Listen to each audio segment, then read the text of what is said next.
আমাদের একটি দান বাক্স ছিলেন, সেখানে আমরা 5 টাকাও পেয়েছি এবং বিকাশে আমাদেরকে অনেক সময় 10 টাকাও পাঠায়। তো আপনারা তো জানেন যে অনেক সময় আমাদেরকে অনেক ধরনের ট্রোল করে, যে বলে বিকাশ অধিকার পরিষদ এই সেই বলে মানুষে। তা আমরা হ্যাঁ এইভাবে করে নানাভাবে ট্রোল সৃষ্টি করে, এটা আমরা পজিটিভভাবেই নিচ্ছি। কারণ বিকাশের পিন নাম্বার তো আর আমি জানি না, আপনি যদি নিজে সেন্ড না করেন তাহলে তার আমরা জোর করে আনছি না। তো বিপিনুরকে যদি বিকাশ নূর বলে তাহলে তাকে ভালোবেসে যারা দিচ্ছে তাহলে তারাই মনে হয়। আওয়ামী লীগের সঙ্গে জোট করবেন? আওয়ামী লীগ যদি বলে দেশের স্বার্থে গণ অধিকার পরিষদের সঙ্গে আমরা যুক্ত হলাম।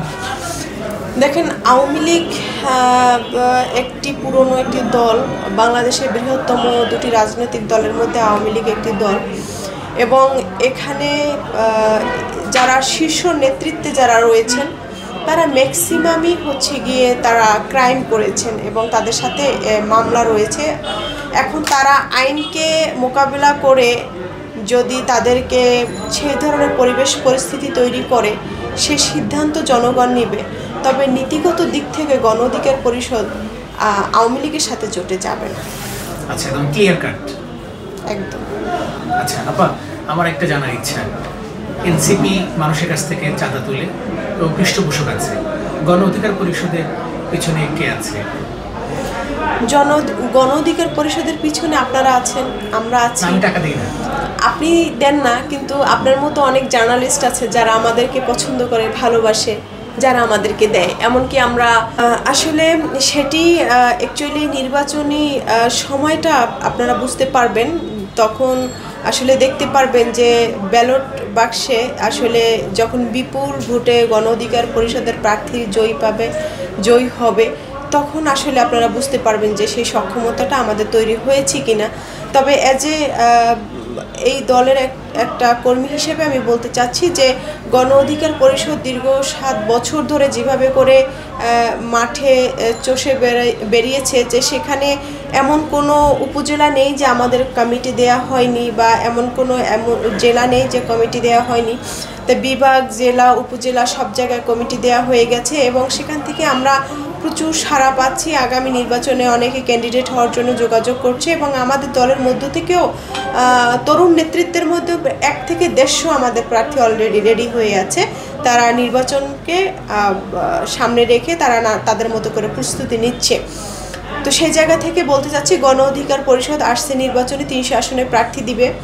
এবং জোটের ব্যাপার যদি বলেন তাহলে আমাদের বিভিন্ন রাজনৈতিক দলের সাথে বসা হচ্ছে, আলোচনা হচ্ছে। যদি আমাদের সব কিছু ব্যাটে বলে মিলে যায় বা আমাদের সাথে আলাপ আলোচনায় দেশের স্বার্থে সব কিছু যদি জোট করার মতো পরিবেশ পরিস্থিতি তৈরি হয়, তাহলে সেটি অবশ্যই আপনাদেরকে জানানো হবে এবং জোট হতেই পারে। বাংলাদেশের রাজনৈতিক কালচারের মধ্যে আসলে জোট হওয়াটা স্বাভাবিক একটা ইস্যু।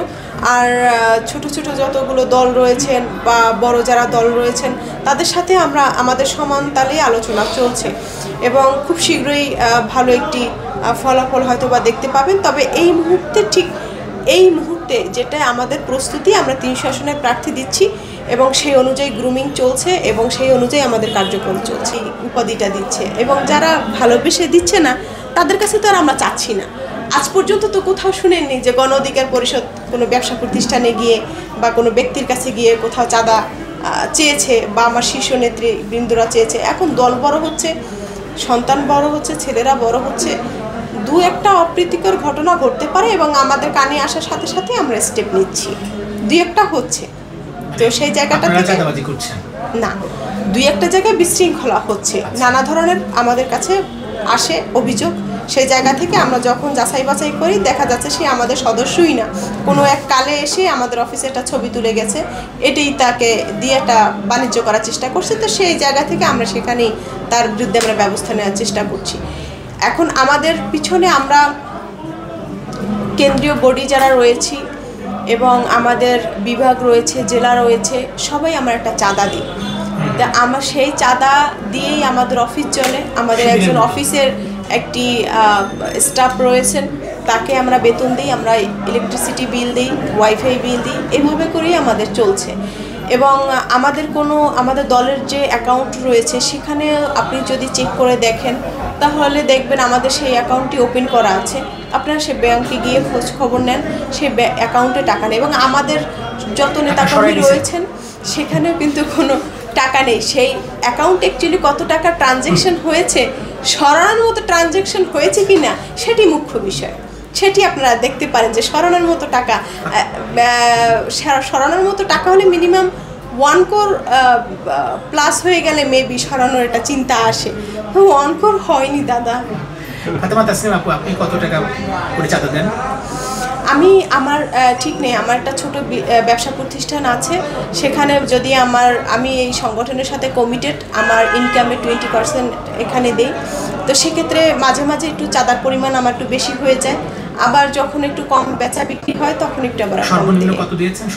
সর্বনিম্ন 20 দিয়েছি, সর্বোচ্চ 1 লাখের উপরে দিয়েছি। মানে 20,000-এর কথা বলছি? হ্যাঁ, 20,000। সর্বোচ্চ 1 লাখ। 1 লাখ। বাহ, থ্যাংক ইউ।